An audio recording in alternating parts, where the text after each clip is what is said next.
Salut à tous, aujourd'hui on va se retrouver pour un nouveau tuto pour la suite des 3 tutos Angelua. Avant tout, j'aimerais juste vous remercier pour tous vos retours et vos messages Discord et vos commentaires. Ça m'a fait énormément plaisir et c'est pour ça que là je vous refais un tuto. Donc n'hésitez pas à vous abonner et à me laisser des commentaires sous cette vidéo. Alors dans le dernier épisode, on avait créé le fichier self-function qui se trouve dans le dossier client du dossier tuto YouTube dans le dossier Lua de notre add-on. Nous avons fini notre loader et notre loader nous servait d'inclure le fichier self-function au jeu du client. Pour le moment, dans le fichier self-function, on avait simplement un print je suis le client et on avait vu qu'il s'affichait bien dans la console du jeu et seulement de la couleur orange car il est destiné seulement au client et pas au serveur. Aujourd'hui, nous allons un petit peu modifier ce fichier-là afin d'utiliser les hooks. Alors tout d'abord, on va voir qu'est-ce qu'un hook. Si vous voulez un peu plus d'informations, vous pouvez aller voir sur le wiki. Vous avez une rubrique Lua Programming, Hook Library Usage. Ici, il vous explique un peu comment ça fonctionne avec quelques exemples. Mais globalement, le hook est une librairie en GLUA qui va nous permettre d'interagir avec des événements créés par le jeu ou par d'autres utilisateurs. Par exemple, dans notre add-on, nous pouvons créer des événements qui pourront être utilisés dans d'autres add-ons, mais nous pouvons aussi utiliser les événements d'autres add-ons qui sont dans le jeu. Mais il existe quand même des événements liés au jeu. Les événements seront par exemple Player Spawn, qui va être appelé au moment où le joueur apparaît sur la carte. Il en existe plein d'autres comme Player Spawn Prop qui nous permet de savoir quand est-ce que le joueur fait apparaître un objet. Vous pouvez accéder à la liste de tous ces événements sur le wiki. Si vous descendez, vous avez une rubrique Hooks avec plusieurs sous-rubriques et vous pouvez chercher un petit peu ce qui vous intéresse. Pour utiliser le hook, nous avons juste à écrire hook.add et entre parenthèses, nous aurons 3 arguments. En premier argument, nous mettons le nom de l'événement, par exemple player spawn. En deuxième argument, nous devons mettre un nom spécifique à notre add-on qui est utilisé une seule fois et qui est unique afin de plus tard pouvoir supprimer cet événement. Donc généralement, nous mettons le nom de notre add-on avec un underscore et le nom de l'événement. Dans notre exemple, si on utilise l'événement player spawn, nous allons l'appeler tuto YouTube underscore player spawn. En troisième argument, nous allons y mettre une fonction. Et donc c'est cette fonction-là qui va être appelée lorsque l'événement sera déclenché. Dans notre exemple, quand le joueur va arriver sur la map, donc player spawn, le hook va appeler notre fonction. Et donc dans notre fonction, il suffit de mettre un print. Et lorsque l'événement sera déclenché, notre message sera affiché dans la console. Nous allons maintenant faire le test dans notre fichier self-function. Alors nous allons ajouter un hook. Nous allons utiliser l'événement spawn menu open qui sera appelé lorsque le spawn menu du joueur sera ouvert. Donc quand le joueur appuiera sur A pour ouvrir son spawn menu, cet événement sera appelé. Nous allons lui donner un nom, donc dans notre cas tuto YouTube underscore spawn menu open. Par la suite, nous allons créer une fonction et dedans, nous allons simplement print vous avez ouvert votre spawn menu. On enregistre ça et on va sur le jeu. Nous voilà sur le jeu, on va ouvrir la console à l'aide de notre touche F10, pour mon cas. On a pas mal de messages dans la console, pour s'y retrouver un peu, on va utiliser Clear, qui nous permet simplement d'effacer la console pour que ce soit plus propre. Donc maintenant, nous revoilà dans le jeu, on va appuyer sur A pour ouvrir notre spawn menu, et si on retourne dans la console, on a un message, vous avez ouvert votre spawn menu. On va l'ouvrir 3 fois pour être sûr. Et voilà, il s'est affiché 3 fois. Maintenant qu'on voit que notre hook fonctionne bien, on peut très bien modifier notre fonction. Alors plutôt qu'un print, on va directement interagir sur le joueur. Alors comment faire? Déjà pour récupérer notre joueur, comme nous sommes du côté client, nous pouvons utiliser la méthode localPlayer qui va nous retourner le joueur. Donc ici, nous avons le joueur. On peut très bien créer une variable player qui est égale à localPlayer. Donc maintenant, nous pouvons utiliser notre variable player pour interagir avec notre joueur. Alors étant donné que notre variable player est un objet player, nous avons accès à toutes les méthodes, tous les attributs de cet objet que vous pouvez très bien retrouver sur le wiki, dans classes et dans player. Donc ici vous avez accès à toutes les méthodes. Dans notre cas, on va utiliser showProfile qui va nous permettre d'afficher le profil Steam de ce joueur. Donc on fait player, et on précise le nom de cette fonction. Donc ici showProfile.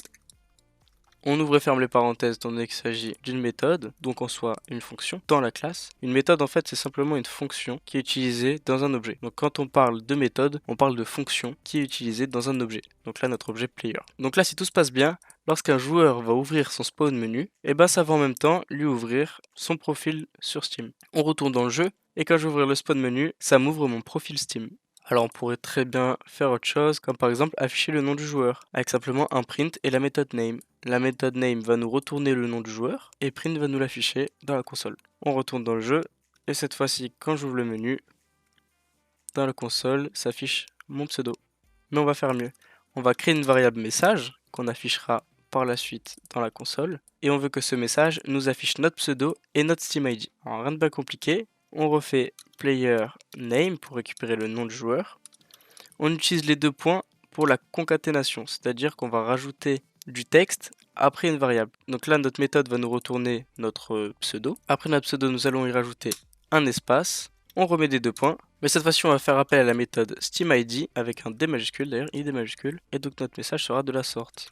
Taz, un espace, et notre SteamID. Si on retourne dans le jeu et qu'on ouvre notre menu, on a bien Taz suivi de mon SteamID avec un espace entre les deux. On aurait pu très bien mettre tout ça directement dans le print, ça aurait fonctionné aussi de la même manière. Mais je préfère passer par des variables parce que c'est plus propre dans notre script et on s'y retrouve mieux. On va passer au niveau supérieur, on va abandonner ce hook parce qu'on va utiliser un autre événement. Plutôt qu'utiliser l'événement spawn menu open, on va utiliser on player chat. Cet événement va s'appeler lorsque le joueur va envoyer un message dans le chat. Donc on n'oublie pas de modifier ici pour une question de logique. Et cette fois-ci, on va modifier notre fonction étant donné qu'elle va prendre des paramètres. Alors si on se rend sur le wiki, on voit que notre fonction pour onPlayerChat prend 4 paramètres. Le premier paramètre nous renvoie simplement le joueur, donc l'objet joueur. En deuxième, on a le texte qu'il a envoyé. En troisième, on a un booléen, donc true ou false, vrai ou faux, qui va nous dire si c'est un message pour sa team ou c'est un message global. Donc si c'est en true, c'est un message pour sa team. Si c'est false, c'est un message global. Et en quatrième paramètre, on a isDead, pareil en booléen true ou false, pour savoir s'il est vivant ou s'il est mort. Donc true s'il est mort et false s'il est vivant. Dans notre cas, on va utiliser les 2 premiers paramètres, donc ply pour player et txt pour texte. Donc player, ça va être nous et text, ça va être le message qu'on va envoyer dans le chat. Donc pour notre exemple, on va commencer par un simple print, player name, suivi de, entre parenthèses, notre message txt et on ferme les parenthèses. On revient sur le jeu, on se rend dans le chat et on envoie un message. Par exemple, salut. Et donc là, si on vient dans la console, on voit le message qu'on a print. Et ici, notre message s'affiche aussi une deuxième fois parce que le jeu l'affiche simplement dans la console. Donc tout l'affiche une première fois et ensuite il est affiché par le jeu. Ce qui montre que notre hook est prioritaire au jeu. C'est-à-dire que notre fonction sera exécutée avant même que le jeu puisse exécuter la sienne. Parce qu'en fait, lorsqu'on utilise un hook d'un événement, il est possible aussi que derrière, le jeu lui-même utilise cet événement afin d'exécuter quelques tâches. Dans notre exemple, c'est le cas étant donné qu'il va afficher le message dans la console. Plutôt que l'afficher, on peut agir sur le joueur. On pourrait très bien, dans notre fonction, utiliser une méthode du joueur, telle que chatPrint, afin d'afficher dans son chat un message, ce qui évitera de l'afficher dans la console et de l'avoir directement en jeu. Par exemple, étant donné que notre message va s'afficher avant le sien, on peut très bien écrire votre message, 2 points, et en dessous s'affichera le message du joueur. Si on essaye en jeu, que j'écris test, on a votre message, et en dessous s'affiche notre message. Maintenant, c'est à vous de vous entraîner avec plusieurs événements que vous pouvez tous trouver sur le wiki. Vous en avez plusieurs sur le joueur. Une chose à faire gaffe, c'est que si vous avez un petit carré bleu, c'est que le hook est utilisable seulement du côté serveur. S'il est jaune, orange, c'est seulement du côté client. Et s'il est des deux, c'est que vous pouvez l'utiliser des deux côtés. C'est pareil pour toutes les méthodes. Par exemple, toutes les méthodes de la classe player sont utilisables côté client et serveur, ou seulement côté serveur, ou seulement côté client. À vous de faire attention avec ça, parce que si vous essayez d'utiliser par exemple la méthode addDef du côté client, bah ça ne fonctionnera pas et vous aurez une erreur Lua dans votre jeu. Voilà, c'est tout pour aujourd'hui. J'espère pouvoir vous montrer la suite et vous en apprendre un peu plus, avec même des tutos qui seraient probablement un peu plus longs. Donc à vous de me dire en commentaire, à vous de vous abonner, de me montrer que ça vous intéresse vraiment. Et dans ce cas-là, je m'investirai vraiment dans cette série-là. J'espère à bientôt.